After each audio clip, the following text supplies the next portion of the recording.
번째 말씀을 전하도록 하겠습니다. 하나님의 성전을 이루어가는 교회, 하나님의 성전을 이루어가는 교회라는 제목으로 고린도후서 6장 14절부터 18절까지 말씀을 함께 나누도록 하겠습니다. 고대 이스라엘의 농경 문화를 보면 아주 독특한 율법의 말씀이 하나가 있었습니다. 신명기 22장 10절을 보면 너는 소와 나귀를 결의하여 갈지 말라라는 말씀이 있습니다. 결의하여 간다라는 것은 하나의 멍에를 두 짐승에게 함께 메우고 밭을 가는 것을 말합니다. 그런데 소와 나귀를 결의하여 함께 밭을 갈게 하지 말라라는 것이죠. 왜 하나님께서는 소와 나귀가 다 집안일을 할 수 있는 가축들임에도 불구하고 함께 멍에를 매지 못하게 했겠습니까? 소와 나귀는 서로 다른 종자이기 때문입니다. 근본적으로 서로 다른 존재들입니다. 즉, 이 둘은 보폭이 서로 다르죠. 또 힘의 크기가 서로 다릅니다.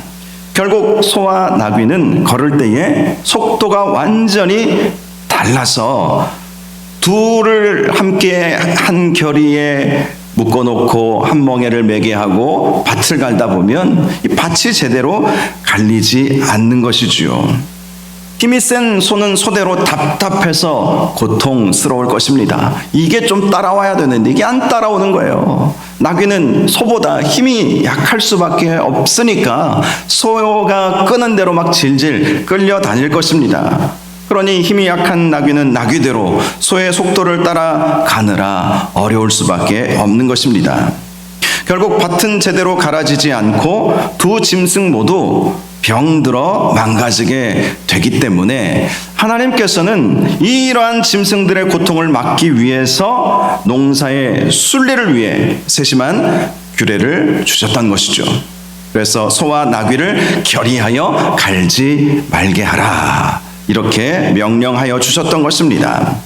하지만 이 말씀은 단순히 농사 짓는 법만을 알려주는 말씀은 아닙니다. 이 규례 안에는 아주 깊은 영적인 원리가 담겨 있습니다. 본질적으로 다른 두 존재는 결코 같은 방향을 향해서 온전히 걸음을 걸어갈 수 없다는 사실입니다.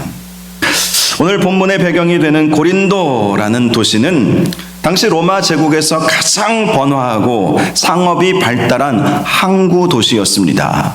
우리가 이 고린도에 인접한 아테네는 잘 알고 있지만 이 아테네와 쌍벽을 이루면서 고린도라고 하는 이 항구 도시가 고대 이 헬라 제국 시대 때부터 아주 번창했던 도시였던 것입니다. 이 고린도는 상업이 발달했기에 돈이 넘쳐났습니다. 그런데 수많은 우상 신전들도 그곳에 세워져 있었습니다.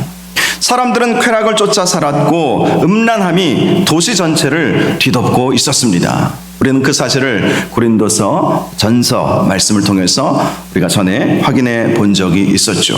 이 고린도에는 아프로디테라고 하는 여신을 섬기는 아주 엄청난 신전, 어마어마한 신전이 있었거든요. 그 신전에서 일하는 이 여성 사제들이라고 하지만 사실 이 몸을 파는 여인들이었는데 1000명이 넘었다는 기록도 있습니다.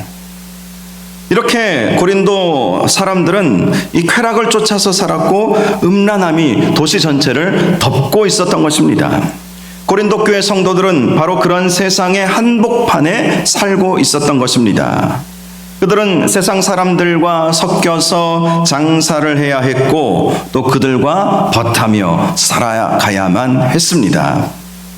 결국 자연스럽게 세상의 가치관이 교회 안으로 스며들기 시작한 것입니다. 어떤 사람들은 이렇게 말하기도 했습니다.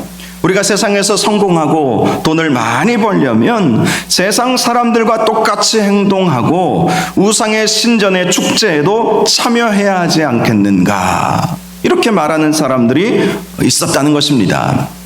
여러분, 이 당시 이 로마 제국 시대에는요, 무역업을 하려면 황제를 숭배하는 선서를 해야 합니다. 나는 황제만을 섬기겠습니다 하고 선언을 할 때, 선포할 때에 그에게 장사할 수 있는 허가증을 내어 주었다고 하지요. 그러니 세상 사람들은 아무런 거리낌 없이 나는 황제만을 섬기겠습니다. 황제가 나의 주인이십니다. 나의 주님입니다. 라고 고백하는 세상 사람들을 보면서 믿는 사람들조차도 유혹을 받기가 너무나도 쉬웠던 것입니다. 적당히 세상과 타협하며 살아야 되지 않겠는가? 그것이 삶의 지혜이지 않겠는가? 이렇게 생각하는 사람들이 점점 늘어나게 되었던 것이죠. 하지만 사도 바울은 오늘 말씀을 통해서 아주 단호하게 선포를 하고 있는 것입니다. 교회는 결코 세상과 똑같은 멍에를 맬 수 없다라는 것이죠. 교회의 진짜 힘은 세상과 비슷해지는 데서 나오는 것이 아닙니다.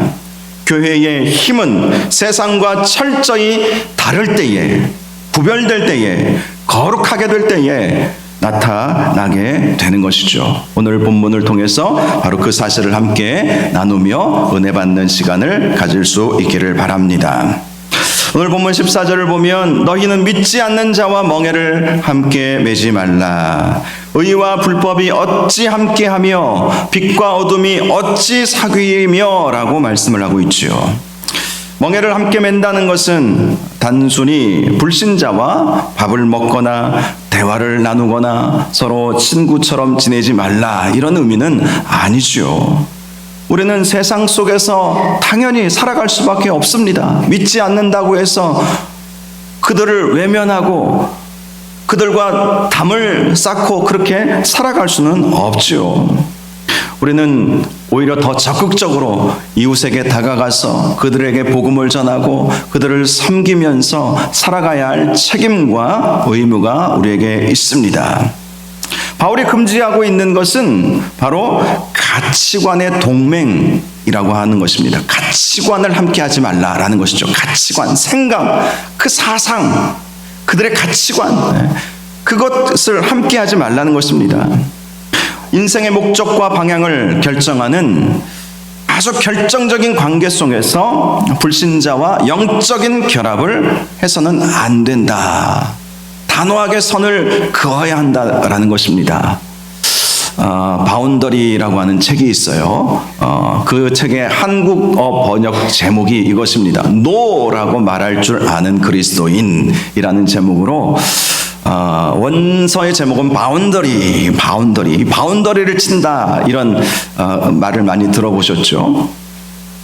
바운더리를 칠 수 있어야 한다는 것이죠. 물론 우리가 이 담을 넘어가서 세상 사람들과 소통하고 그들에게 하나님의 말씀을 전하고 복음을 전하고 또 그들을 섬겨서 주님의 백성이 되도록 만들어가는 그 사명을 우리가 감당해야 하지만 넘지 말아야 할 선은 분명히 있다라는 것이지 않겠습니까? 사도 바울이 믿지 않는 자와 멍에를 함께 매지 말라라고 하는 이 말씀은 그들의 생각, 그들의 가치관, 그것을 우리가 답습해서는 안 된다라는 확실한 선을 그어주는 것입니다. 그 이유가 무엇이겠습니까? 의와 불법이 함께 할 수 없기 때문이라는 것입니다. 의와 불법이 어찌 함께 할 수 있겠습니까? 빛과 어둠이 어찌 사귈 수 있겠습니까? 여러분, 빛과 어둠은 결코 공존할 수 없는 관계이지 않습니까? 방에 불을 켜면 어둠은 즉시 물러가게 됩니다. 그리고 불을 끄면 어둠이 찾아오는 것이죠. 빛이면서 동시에 어둠이라고 하는 그러한 무엇인가가 있을 수 있겠습니까? 빛이면서 어둠이다. 이것은 있을 수 없는 것입니다. 예수 그리스도의 십자가의 은혜로 의롭게 된 하나님의 백성이 여전히 죄악을 즐거워하는 세상의 불법과 손잡을 수 없다. 확실한 구분점이 있어야 된다. 확실한 경계가 있어야 한다. 라고 말씀을 하는 것입니다. 15절은 이 영적 현실을 더욱 선명하게 대조하고 있죠. 그리스도와 벨리알이 어찌 조화되며 믿는 자와 믿지 않는 자가 어찌 상관하며. 벨리알이라는 이 단어는요, 사탄을 가리키는 또 다른 이름입니다. 벨리알, 바알, 이렇게 비슷한 의미를 가지고 있죠. 이 단어의 뜻은 무가치한 자, 파괴자라는 뜻을 가지고 있습니다. 벨리알 하면 무가치한 자, 파괴자 이런 의미를 가지고 있다는 것입니다. 이 세상에 중간지대는 없지요. 영적 세계는 철저하게 두 진영으로 나뉘어 있습니다. 예수 그리스도께 속해 있든지 아니면 공중의 권세 잡은 자인 벨리알에게 속해 있든지 둘 중에 하나일 수밖에 없다는 것입니다. 그리스도와 벨리알이 어떻게 평화조약을 맺고 조화를 이룰 수 있겠습니까? 빛과 어둠이 함께 공존할 수 없듯이 결코 있을 수 없는 일이라는 것입니다. 우리나라가 일제강점기 때 이 신사참배를 허용했던 아픈 역사가 있지 않습니까? 물론 우리는 주기철 목사님과 같은 신사참배를 끝까지 반대하며 목숨 걸었던 목사님들을 존경하면서 한국교회가 그래도 신사참배를 많이 거부하지 않았을까 이렇게 생각하기 쉬운데 그렇지 않아요. 거의 대부분의 교회가 신사참배를 용인했습니다. 그들의 논리는 이것이었어요. 우리는 일제 이 강점기 속에서 살아가기에 신사참배는 일본의 문화다. 그래서 우리는 그 문화의 측면에서 신사참배를 용인해야 한다. 일제 정부가, 일본 정부가 그것을 강요하고 있으니까 어쩔 수 없는 상황이었죠. 제가 얘기를 들어보니까 저는 그 시대에 살아보지 않아서 모르는데 이제 얘기를 들어보니까요, 예배당 입구에 한쪽에 신사를 이렇게 모셔놨대요. 그리고 예배 오는 사람들은 먼저 거기에다가 절을 하고 와서 예배를 드리게 한 거예요. 그럼 그것이 예배일 수 있겠습니까? 어찌 그것을 하나님을 예배하기 위해 모인 예배의 장소라고 할 수 있겠습니까? 신사에 넙적 먼저 절하고 그리고 하나님 앞에 나와서 예배한다는 것이 말이 됩니까? 그런 아픈 역사가 우리 가운데 있었던 것입니다. 여러분, 믿는 자와 믿지 않는 자는 근본적으로 소속이 다릅니다. 우리는 하늘의 시민권을 가진 사람들이지요. 세상을 살아가는 방식이 다릅니다. 돈을 버는 목적도 다릅니다. 자녀를 양육하는 이유와 방법도 다릅니다. 그런데 어떻게 영적인 가치관이 다른 세상 사람들과 인생의 중요한 멍에를 맬 수 있겠느냐? 사도 바울이 지금 강력하게 말씀하고 있는 것입니다. 당시 고린도 교회에 다니는 성도들 가운데 참으로 많은 사람들이 세상의 문화라 하면서 세상을 섬기고 세상의 가치관을 따라 살고 우상을 섬기는 사람들이 점점 늘어났기에 사도 바울이 강력하게 이렇게 말씀했던 것입니다. 여러분, 우리가 사업을 할 때에도 단기적인 이익을 위해 세상의 불의한 방식과 타협할 수 있겠습니까? 하나님의 백성은 사업을 해도 달라야 하지요. 결혼의 문제도 마찬가지죠. 영적 멍에를 함께 메어야 할 배우자를 선택할 때에 신앙의 유무는 타협할 수 없는 절대적인 기준이 되어야 합니다. 보통 처녀 총각들 이렇게 이성 상담을 하다 보면 자기가 누구를 사귀고 있는데 예수 안 믿는 사람이라는 거예요. 그러면 조심스럽게 권면도 하고 기도도 해주죠. 그런데 너무 그 사람을 사랑하니까 교회 데리고 나오겠다고 그렇게 말들을 많이 하더라고요. 근데 실제로 정말 교회에 데리고 나오는 경우는 많지 않았습니다. 예를 들어서 신부가 신랑감, 목사님, 제가 누구누구하고 사귀고 있는데 결혼을 준비하고 있습니다. 믿지 않는 사람이지만 결혼하게 되면 꼭 교회에 데리고 나오려고 하고 있습니다. 목사님도 기도해 주십시오. 목회자 입장에서는 기도할 수밖에 없죠. 좋다는데 어떡하겠어요? 둘을 갈라놓을 수 있겠습니까? 좋다는데, 그래, 내가 네 뜻을 존중하지만 기도 많이 해야 된다. 선교사로 나간다는 마음 가지고 가야 된다. 그렇게 강조를 하기도 합니다. 근데 실제로 결혼을 하다 보면 본인이라도 잘 나오면 감사한데 그렇게 안 되는 경우들을 참 많이 봤어요. 참 많이 봤어요. 물론 이미 결혼하신 분들 내 신랑 예수 안 믿는데 이거 어떡하나 그렇게 고민할 수도 있겠지만 그러나 끝까지 기도하시면서 주님 앞으로 인도해 내시기 바랍니다. 어떤 분은 아내가 예수 안 믿는 경우들도 있죠. 더 열심히 기도해야 합니다. 시댁이 안 믿든지 또 뭐 친정 쪽이 안 믿든지 정말 열심히 우리는 기도하고 그들을 주의 복음 가운데 이끌어내야 할 필요가 있는 것이죠. 이어지는 16절을 보면 하나님의 성전과 우상이 어찌 일치가 되리요 우리는 살아계신 하나님의 성전이라 이와 같이 하나님이 이르시되 내가 그들 가운데 거하며 두루 행하여 나는 그들의 하나님이 되고 그들은 나의 백성이 되리라 하셨느니라. 사도 바울은 우리가 누구인지 우리의 정체성에 대해 분명하게 말씀해 주었습니다. 우리는 살아계신 하나님의 성전이라는 것입니다. 하나님의 성전이다. 여러분, 성전이 어디에 있습니까? 교회가 성전입니까? 물론 교회도 성전의 기능을 하고 있습니다. 그런데 근본적으로 신약시대를 살아가고 있는 우리의 성전은 우리 자신이 먼저 되어야 한다는 거예요. 우리 자신이 먼저 거룩한 하나님이 거하시는 처소, 하나님의 성전이 되어야 한다는 것입니다. 구약시대에는 예루살렘에 있는 눈에 보이는 건물만이 성전이었습니다. 그곳에만 하나님의 임재가 있다고 구약시대 사람들은 생각을 했습니다. 하지만 신약시대에 예수 그리스도께서 십자가에서 죽으시고 부활하심으로 놀라운 일이 일어나게 되었죠. 오순절 성령 강림의 역사를 통해서 예수를 주로 고백하는 우리 한 사람 한 사람이 성전이 될 수 있게 해 주셨다는 것입니다. 저와 여러분이 성전이라는 거예요. 우리의 몸이, 그리고 이 우리의 몸이 모인 이 교회가 바로 살아계신 하나님이 거하시는 거룩한 성전이다. 분명히 말씀을 하고 있습니다. 창조주 하나님이 내 안에 계신다라는 이 사실이 얼마나 가슴 벅찬 영광입니까?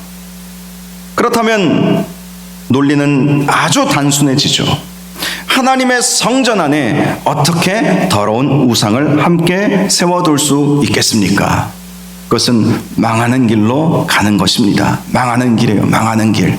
우리가 하나님의 성전인데 우리 안에 어찌 우상이 있을 수 있겠습니까? 망하는 길이에요. 에스겔 선지자가 기도 중에 성령에 이끌려서 예루살렘 성전의 모습을 보지 않았습니까? 에스겔서에 보면 구체적으로 나와 있어요. 에스겔 선지자는 이제 포로로 끌려와서 그발강가라고 하는 그곳에 유대 백성들과 함께 포로 생활을 하고 있었습니다. 에스겔 선지자가 그발강가에서 하나님 앞에 간절히 나라와 민족을 위해서 기도했을 때에 지금 예루살렘 성전의 현실이 어떠한지를 보여주었어요. 하나님께서 보여주신 거예요. 그랬는데 가서 보니까 하나님만을 예배해야 할 그 성전에 온갖 잡신들을 예배하는 제사장들이 있었습니다. 많은 백성들이 성전 앞에 나왔는데 바알 제단 앞에서 제사를 드리고, 그리고 아세라 목상을 세워서 그 앞에 넙죽넙죽 절하고, 1월 성신이라고 그러죠. 해와 달과 별을 숭상하는 그 모습을 본 거예요. 특별히 제사장들이 이 지성소라고 하는 하나님이 임재하시는 그 지성소를 등 뒤로 하고 태양이 떠오르는 태양을 보면서 예배하는, 태양을 섬기는 그 모습을 하나님께서 에스겔 선지자에게 보여주셨습니다. 그 이후로 어떻게 되었습니까? 당신은 아직까지는 예루살렘이 망하지는 않았거든요. 유다가 완전히 망한 때는 아니었습니다. 바벨론에 3번의 침공이 있었는데 에스겔 선지자는 2번째 침공 때에 이제 바벨론 포로로 끌려왔거든요. 당시에는 시드기야라고 하는 유다의 마지막 왕이 다스리고 있었던 시대였습니다. 하나님께서 에스겔 선지자에게 성전의 그 구체적인 모습을 보여주었을 때에 성전에서 우상을 섬기는 그 있을 수 없는 일을 보면서 에스겔 선지자는 통탄할 수밖에 없었어요. 그리고 결국 얼마 가지 않아서 유다와 예루살렘은 완전히 무너지고 말지 않았습니까? 여러분, 우리가 성전이라면 우리 안에 우상을 섬길 수가 없습니다. 섬겨서는 안 됩니다. 섬기면 망하는 길로 가는 것입니다. 사도 바울은 레위기 26장과 예레미야 31장에 구약의 말씀 두 구절을 인용을 했어요. 나는 그들의 하나님이 되고 그들은 나의 백성이 되리라. 이것을 신학적으로 언약신학이라고 말씀합니다. 하나님께서 창세전부터 우리를 선택하시고 우리와 깨어지지 않는 영원한 사랑의 언약을 맺어 주셨다라는 것입니다. 전능하신 하나님이 내 하나님이 되어 주신다는 것입니다. 그러므로 우리는 세상의 헛된 우상들을 기웃거려서는 안 된다는 것이죠. 17절을 보면 그러므로 너희는 그들 중에서 나와서 따로 있고 부정한 것을 만지지 말라. 내가 너희를 영접하여 라고 말씀합니다. 그들 중에서 나와서 따로 있으라 라는 이 말씀은 은둔 생활을 하라는 말씀이 아니죠. 세상 한복판에 살아가지만 세상의 죄악된 방식과 단호하게 선을 그으면서 살아야 한다는 것입니다. 세상 사람들은 부정한 방법으로 돈을 벌 때에 우리는 정직을 선택해야 한다는 것입니다. 세상 사람들이 남을 짓밟고 올라서려고 할 때에 우리는 십자가의 마음으로 낮아져서 섬기며 살아야 한다는 것이죠. 또한 부정한 것을 만지지 말라라고 말씀하여 주셨습니다. 죄는 모양이라도 버려야 하는 것입니다. 그렇게 해서 우리 자신을 거룩함으로 지켜낼 수 있어야 한다는 것이죠. 왜죠? 우리는 성전이기 때문에 그렇다는 거예요. 성전이기 때문에 세상의 가치관에 물들어서 살아갈 수가 없다는 거예요. 세상과 타협하며 살아서는 안 된다는 것입니다. 그것은 우상숭배라는 것이죠. 거짓 신을 섬기는 것과 마찬가지라는 것입니다. 성전된 우리가 어찌 세상의 가치관에 따라서 살아갈 수 있겠느냐. 사도 바울이 강력하게 호소하고 있는 것입니다. 우리가 세상과 구별되어 거룩한 삶을 살 때에 우리에게는 놀라운 복이 주어지게 될 것입니다. 18절을 보면 너희에게 아버지가 되고 너희는 내게 자녀가 되리라. 전능하신 주의 말씀이니라 하셨느니라.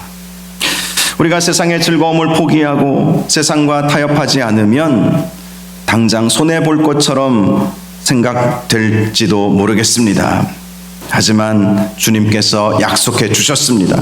내가 너희를 영접하겠다.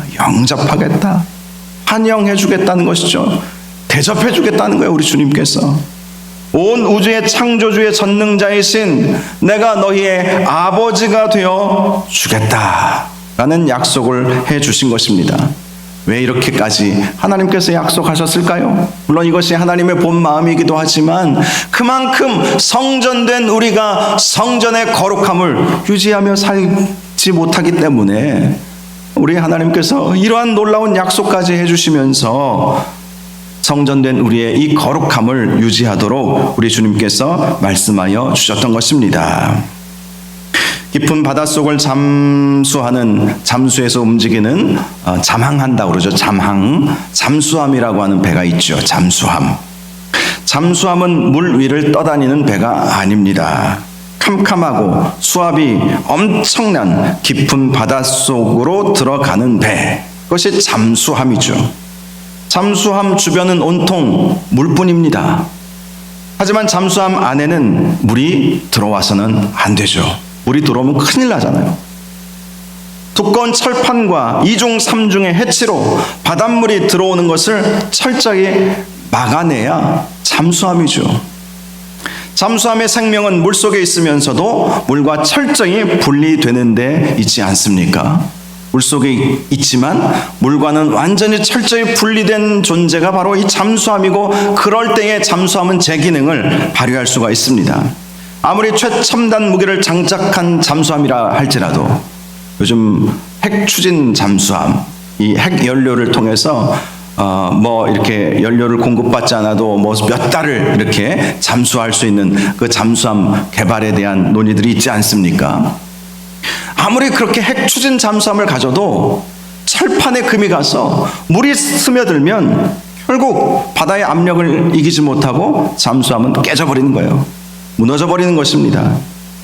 교회의 사명도 이와 같습니다. 우리는 세상이라는 거칠고 어두운 바다 한복판으로 파송받은 영적 잠수함입니다. 우리는 세상을 구원하기 위해 세상 속으로 깊이 들어가야 할 것입니다. 하지만 결코 세상에 죄악된 물이 우리 안에 들어오지 못하도록 철저하게 막아내야 할 것입니다. 그래야 정전됨을 유지할 수 있는 것입니다. 세상 속에서 살아가지만 세상의 가치관과 철저히 단절하여 저와 여러분이 거룩함을 유지할 수 있기를 주님의 이름으로 축복합니다.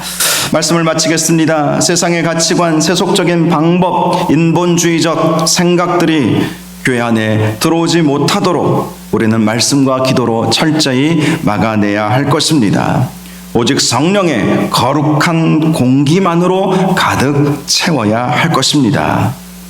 사랑하는 여러분, 나 자신이 하나님의 성전임을 항상 기억하시기를 바랍니다. 거룩함을 유지해야 한다. 세상 속에서 살지만 세상 사람들과 다르게 구별되어 살아가야 할 책임이 우리에게 있다. 이 사실을 항상 기억하시기 바랍니다. 세상 사람들과 어울려 살지 말라는 말씀이 아닙니다. 그들과 어울리되 목적이 분명해야 되죠. 목적이 분명하지 아니하면 그저 그냥 세상 사람들이 하자는 대로 그냥 흥청망청 아무런 목적 의식도 없이 그냥 살다가 자연스럽게 물이 스며 들어오는 거예요. 우리는 영적 잠수함인데 그냥 물이 들어오는 거예요. 그러면 깨어지고 마는 것이죠. 철저하게 구별할 것은 구별해야 할 것입니다.